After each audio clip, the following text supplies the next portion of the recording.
Oke, jadi ini adalah Oppo Reno 12F, varian yang termurah dari line up Oppo Reno 12 series. Tapi walaupun yang termurah, ya harganya ini masih 5 jutaan.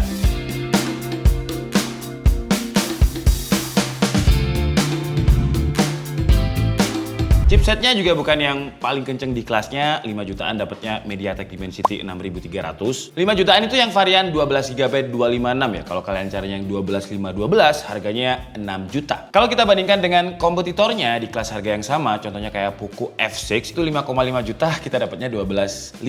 Terus ada Redmi Note 13 itu juga 5 jutaan, dapatnya Dimensity 7200 Ultra. Jadi kayak mikir apa sih Oppo ini harganya kok segitu? Tapi untuk beli sebuah smartphone itu nggak bisa dilihat dari sisi dapur pacunya aja, nggak bisa dilihat dari sisi spesifikasinya aja.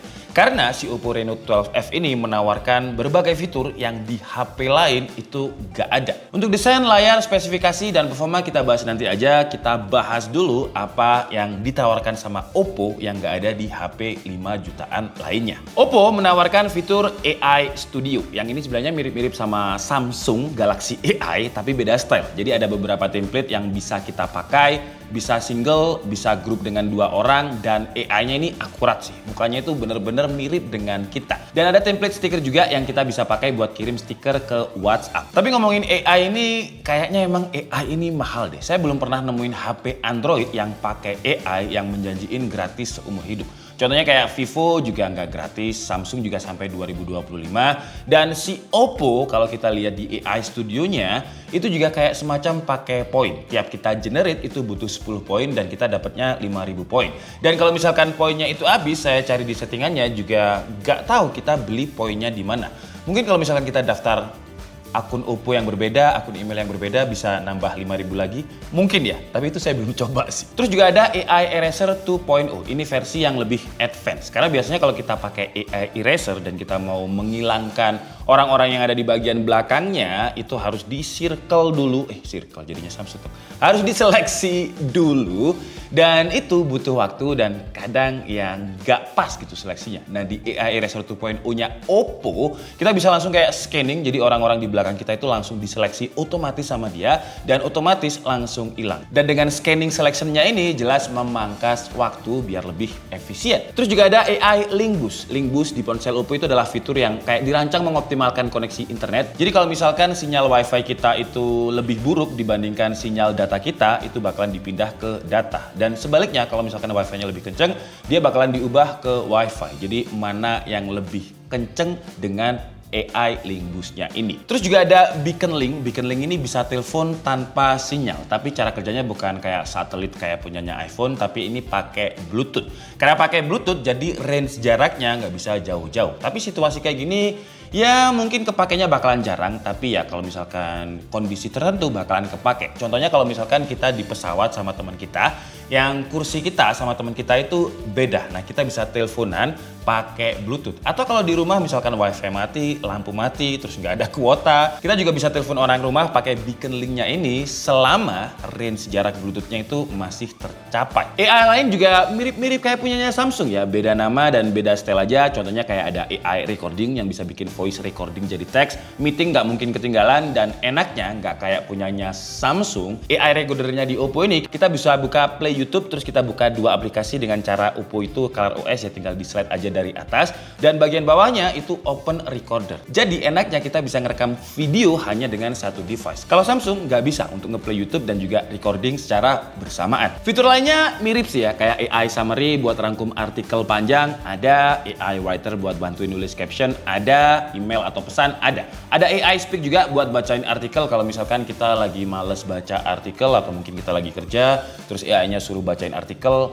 bisa. Sebenarnya mirip sama Samsung Galaxy AI, tapi kalau di Samsung itu kan harus seri yang 20 juta ke atas ya. Contohnya kayak S series atau Flip dan juga Fold series. Nah di Oppo, walaupun varian yang termurahnya dari line up Reno 12, yang sebenarnya Reno itu juga bukan flagship banget, tapi Oppo masih ngasih fitur AI. Jadi ya 5 jutaan dapat fitur AI yang lumayan lengkap. Tapi bedanya kalau di Oppo ini nggak ada fitur interpreter dan translate-nya nggak selengkap di punyanya Samsung. Terus Oppo juga menawarkan 50 bulan bulan Fluency Protection, yang artinya, yang kata Oppo ya, klaimnya kalau kita udah pakai 50 bulan, softwarenya itu masih nggak lag, masih responsif, masih nyaman. Tapi kalau ini kan ya dibuktiinnya harus 50 bulan lagi. Jadi itu adalah fitur-fitur dan juga AI yang nggak dimiliki sama HP lain di kelas harga yang sama. Ya biasanya AI itu masuknya ke kelas flagship, tapi Oppo masuk ke kelas Oppo Reno 12F harga termurahnya. Tapi kalau untuk part lainnya, contohnya kayak desain aja deh. Desainnya jujur bukan selera saya untuk yang seri F ini. Oppo menamai desainnya itu dengan Cosmos Ring Design dengan bingkai kamera mirip kayak Vivo X100 Pro, tapi ring kameranya ini kurang terlihat eye-catchy dan kayak aneh aja gitu di mata saya. Kurang merepresentasikan harganya yang 5 jutaan. Dia juga ada breathing light di bagian lingkarannya ini yang kalau misalkan ada incoming call, charging, atau notifikasi dia bakalan nyala. Tapi ini juga nggak merepresentasikan 5 jutaan karena di HP Tecno dan juga Infinix 2 jutaan udah ada kayak gitu juga. Tapi kalau masalah desain itu selera masing-masing ya, dan desainnya ini bukan selera saya sih. Yang saya salut, Oppo selalu bikin HP-nya itu dengan slim body. Tebelnya cuma 7,76 mm untuk yang amber orange yang kita bahas ini, dan untuk yang warna lain olive green itu lebih tipis. Bobotnya cuma 187 gram dan dia juga udah punya sertifikasi IP rating 64. Yang sebenarnya agak downgrade ya, karena kalau kita lihat di Oppo Reno 11F itu udah punya IP65. Nah ini malah turun IP64. Tampak depan dia masih oke lah di harga 5 jutaannya, karena dia punya screen to body ratio 92% walaupun dia nggak punya layar yang curve. Kelihatan mahal dengan bezel tipis dan kamera punch-holes. Terus untuk proteksi layarnya bukan Corning Gorilla Glass, kata Oppo ini namanya AGC Glass. Terus dia punya refresh rate 120 Hz. Color gamut moodnya kalau diklaim Oppo sih di websitenya itu 100% DCI-P3 dan 100% sRGB. Brightness typical ada di 600 dan untuk peaknya itu di 2100 nits. Yang menarik, dia nggak support sama XDR10 Plus. Dan Oppo Reno 11F itu support sama XDR10 Plus. Kalau di device pengetesan kita sih ya udah mirip-mirip lah ya. Di mode Vivid sRGB-nya itu dapat 100%, terus Adobe RGB-nya 91%, P3-nya di 99%. Untuk brightness skema indoor dia dapatnya 593 nits. Kalau kita simulasikan outdoor itu di 600 nits. Kalau di mode natural sRGB-nya ada di 98%, P3-nya malah turun di 74%. Untuk brightness sih masih sama ya. Kalau dipakai di YouTube dia bisa di upscale sampai 1440p 60 fps dan Netflix juga udah punya security wideband level L1. Tapi karena nggak ada XDR ya di YouTube atau di Netflix ya nggak bisa playback XDR. Untuk performanya seperti yang saya bilang tadi, ini HP yang menurut saya nggak tahu gimana strateginya Oppo ya. Karena Oppo Reno 11F itu pakai Dimensity 7050. Nah di Oppo Reno 12F itu pakai Dimensity 6300. Jadi malah kayak downgrade. Walaupun RAM-nya sekarang varian terendahnya itu 12 GB. Tapi untuk storage-nya karena dia masih pakai Dimensity yang 6000 family. Jadi bisanya UFS 2.2. Untuk storage-nya memang ada yang 512 GB dengan harga 6 juta tadi. Dan untuk skor Antutu versi 10-nya Dimensity 6300 ini dapat sekitar 463.000. Kalau kita bandingkan dengan Oppo Reno 11F, skornya itu 500.000 lebih. Jadi secara performa masih mending Oppo Reno 11F. Untuk gaming ya kelasnya mid range lah ya, dengan PUBG dengan harga HP 5 jutaan, kebukanya itu cuma smooth ultra, average-nya di 38, maksimumnya bisa tembus 40, drop-dropnya di 35 fps. Mobile Legend itu dapatnya frame rate super, jadi kebukanya 90 fps dengan average ya 81 fps, maksimumnya bisa tembus 90, dropnya di 61 fps. Genshin Impact kita coba di grafik lowest average itu kadang dia turun di bawah 30 fps. Jadi kalau kalian carinya HP yang bisa gaming di kelas harga 5 jutaan, Oppo ini bukan HP yang buat kalian. Dan kalau kalian pemain Car X Street yang open world, average FPS dia dapatnya 20, dropnya bisa sampai 13. Itu padahal grafik settingnya di 1. Jadi kalau main game, ya saya saranin Mobile Legends sama PUBG aja lah. Tapi kalau kita ngomongin suhunya ini cukup aman, anget aja enggak. Ketika saya coba untuk main game Genshin Impact selama 30 menit, suhu tertingginya di bagian depan itu cuma 41 derajat Celcius, belakang bahkan cuma 37,5 derajat Celcius. Nah dengan suhu yang adem ini tentu ngefek ke baterainya juga. Baterainya lumayan awet dengan kapasitas 5000 mAh yang ketika kita coba untuk Genshin Impact selama 30 menit cuma berkurang 9%. HP lain biasanya di atas 10%. PUBG dan juga Mobile Legends 30 menit berkurangnya 6%. HP lain biasanya 9%. TikTok, YouTube dan juga Netflix 30 menit berkurangnya sekitar 3%. Untuk record video selama 30 menit berkurangnya juga cuma 8%.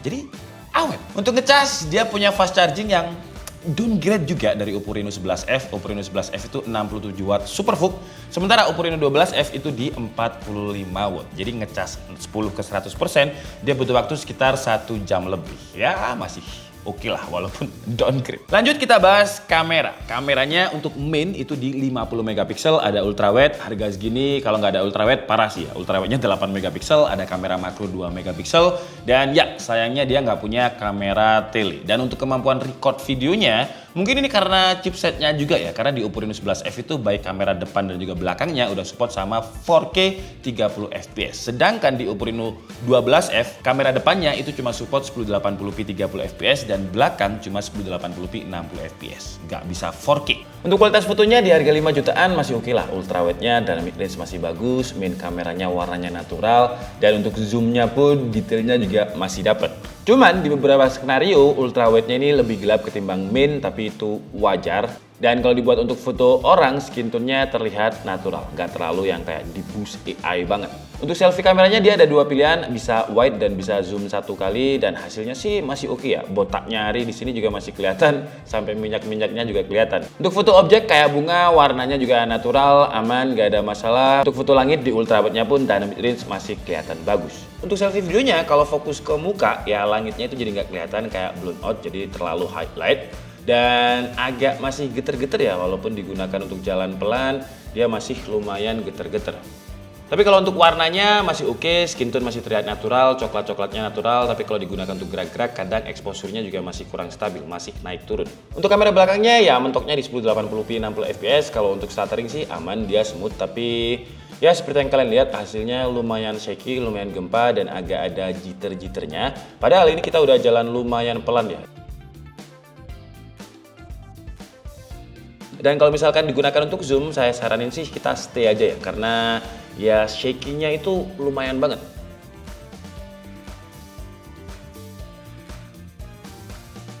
Untuk OS out of the box-nya ColorOS 14.01 yang termasuk salah satu favorit saya untuk OS Android selain One UI karena dia simple dan easy to use. Icon-iconnya juga simple, gak lebay. Fitur spesial fiturnya itu ada quick launch di mana habis kita buka dengan fingerprint bisa langsung menuju ke shortcut yang udah kita custom. Ini saya pakai banget sih.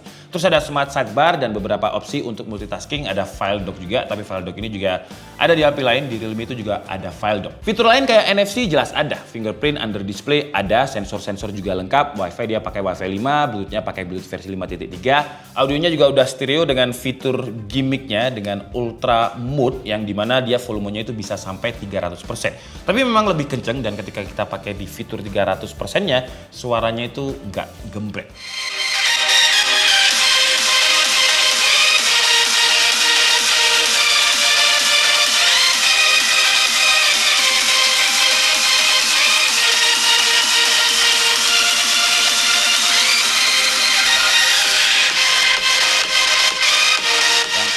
Paling yang kurang ini haptic feedbacknya ya, karena di sini juga ada Oppo Reno 12 Pro, haptic feedbacknya itu lebih kerasa tactile, lebih nyaman, lebih kerasa flagshipnya. Kalau ini masih mid range lah. Kalau ditekan itu masih ada beberapa area yang ikutan geter walaupun nggak kita pencet. Oke lah, jadi itu tadi adalah review dari Oppo Reno 12F yang kesimpulannya saya agak bingung ya dengan strateginya si Oppo di Oppo Reno 12F ini. Secara hardware malah kayak downgrade dari sisi chipset, tipe RAM dan storage, kamera, fast charging, bahkan IP rating aja juga downgrade. Harganya lebih mahal dari tahun lalu. Oppo Reno 11F itu di launching dengan harga 4,5 juta. Nah ini 5 juta. Dan selisih 500.000 kalau dari sisi hardware malah downgrade.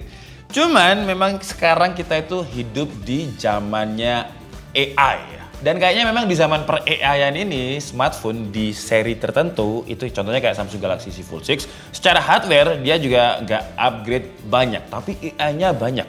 Nah si Oppo kayaknya juga ngikutin langkah itu dengan mencoba ngasih opsi, ini saya kasih HP yang mid-range 5 jutaan yang AI-nya juga banyak. Yang jelas itu jadi kelebihan ya, jadi kita bisa dapat HP 5 jutaan untuk ngerasain AI yang mirip-mirip sama Samsung, tapi beda style di Oppo Reno 12F. Yang biasanya kalau kita ngomongin AI yang selengkap ini, itu ada di HP flagship yang kelas harganya itu udah 15 juta ke atas. Dan AI ini kayaknya emang mahal, makanya nggak ada brand yang menggratiskan AI-nya seumur hidup. Pasti ada kayak terms and condition, di mana tahun tertentu itu kita bakalan harus bayar sendiri.